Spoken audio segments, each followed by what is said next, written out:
जब तक खुद को दर्द का एहसास ना हो तब तक दूसरों के दर्द का एहसास नहीं होता। जितनी भीड़ बढ़ रही है जमाने में, लोग उतने ही अकेले होते जा रहे हैं। आपने महसूस किया होगा कि जो लोग अच्छे कर्म करते हैं वो परेशान रहते हैं, वहीं जो बुरे कर्म करते हैं वो खुशी से रह रहे होते हैं।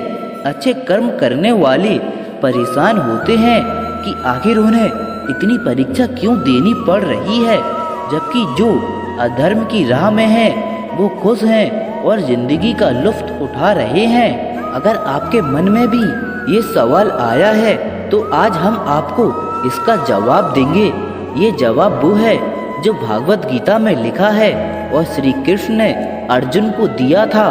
भागवत गीता में वर्णित कथा के अनुसार जब भी अर्जुन के मन में कोई दुविधा होती थी तो वो श्री कृष्ण के पास जाते थे। एक बार की बात है, अर्जुन भगवान श्री कृष्ण के समीप आकर कहा कि वो दुविधा में है और इसका जवाब वो श्री कृष्ण से चाहते हैं। श्री कृष्ण ने पूछा कि क्या सवाल है? अर्जुन ने कहा, मुझे ये जानना है कि अच्छे लोगों के साथ हमेशा बुरा ही क्यों होता है, वहीं बुरे लोग खुशहाल दिखते हैं। अर्जुन के मुंह से ऐसी बातें सुनकर श्री कृष्ण मुस्कुराए और कहा, मनुष्य जैसा सोचता है और जैसा महसूस करता है वैसा कुछ नहीं होता, बल्कि इंसान अज्ञानता की वजह से वो सच्चाई नहीं समझ पाता है। अर्जुन उनकी ये बातें समझ नहीं पाया। इसके बाद श्री कृष्ण ने कहा, वो जानते हैं। श्री कृष्ण ने अर्जुन से कहा, पार्थ, मैं तुम्हें एक कथा सुनाता हूँ, उसे सुनकर तुम समझ जाओगे कि हर प्राणी को उसके कर्म के हिसाब से ही फल मिलता है। प्रकृति हर किसी को अपनी राह चुनने का मौका देती है। अब वो मनुष्य की इच्छा पर निर्भर करता है कि उसे धर्म की राह चुननी है या अधर्म की। कथा शुरू करते हुए श्री कृष्ण ने कहा, एक नगर में दो पुरुष रहा करते थे। एक पुरुष व्यापारी था जिसके जीवन में धर्म बहुत महत्व था। वो पूजा पाठ में यकीन रखता था। वो हर रोज मंदिर जाता था, दान धर्म भी करता था और हर रोज भगवान की पूजा करता था। वहीं दूसरा पुरुष बिल्कुल विपरीत था। वो हर रोज मंदिर तो जाता था लेकिन पूजा करने नहीं, बल्कि मंदिर के बाहर से जूते चप्पल चुराने। उसे दान और धर्म से कोई लेना देना नहीं था। समय बीतता गया और एक दिन बहुत जोर से बारिश हो रही थी। इस वजह से मंदिर में पुजारी के अलावा कोई नहीं था। ये बात जब दूसरे पुरुष को पता चली तो उसने कहा कि ये सही मौका है मंदिर का धन चुराने का। पंडित से नजर बचाकर उसने मंदिर का सारा धन चुरा लिया। उसी समय धर्म कर्म में विश्वास रखने वाला व्यक्ति भी मंदिर पहुंचा। दुर्भाग्य से मंदिर के पुजारी ने उसे ही चोर समझ लिया और चिल्लाने लगे। वहां लोग एकत्र हो गए और उसे बहुत मारा। किसी तरह वो बचते बचाते वहां से निकला तो दुर्भाग्य ने उसका साथ वहां भी नहीं छोड़ा। मंदिर से बाहर वो एक गाड़ी से टकरा गया और घायल हो गया। फिर वो व्यापारी लंगड़ाते हुए घर जाने लगा तो रास्ते में उसकी मुलाकात उस पुरुष से हुई जिसने मंदिर से धन चुराया था। उसने कहा, आज तो मेरी किस्मत चमक गई, एक साथ इतना सारा धन मिल गया।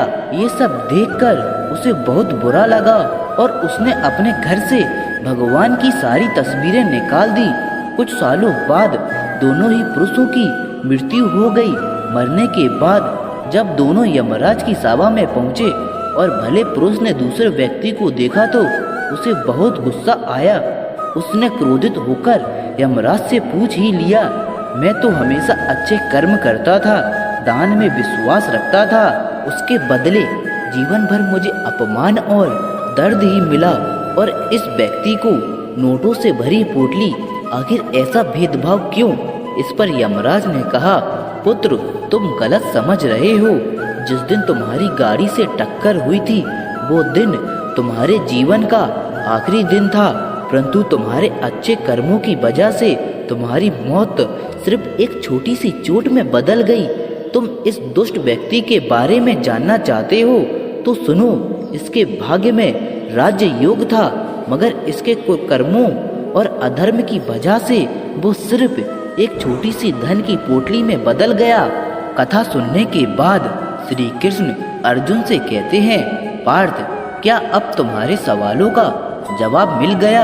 ऐसा सोचना कि भगवान तुम्हारे कर्मों को नजरअंदाज कर रहे हैं, ये बिल्कुल भी सत्य नहीं है। भगवान हमें कब क्या किस रूप में दे रहा है मनुष्य को समझ में नहीं आता है, मगर आप अच्छे कर्म करते रहो तो भगवान की कृपा हमेशा बनी रहती है। इसीलिए अपने अच्छे कर्मों को बदलना नहीं चाहिए, क्योंकि इसका फल हमें इसी जीवन में मिलता है। इसीलिए मनुष्य का फर्ज है कि वो हमेशा अच्छे कर्म करते रहें, क्योंकि श्री कृष्ण ने गीता में भी बताया है कि किसी के द्वारा किया गया कर्म बेकार नहीं जाता, चाहे वो अच्छा हो या बुरा। गीता के अनुसार अच्छे और बुरे लोगों के साथ हमेशा बुरा नहीं होता।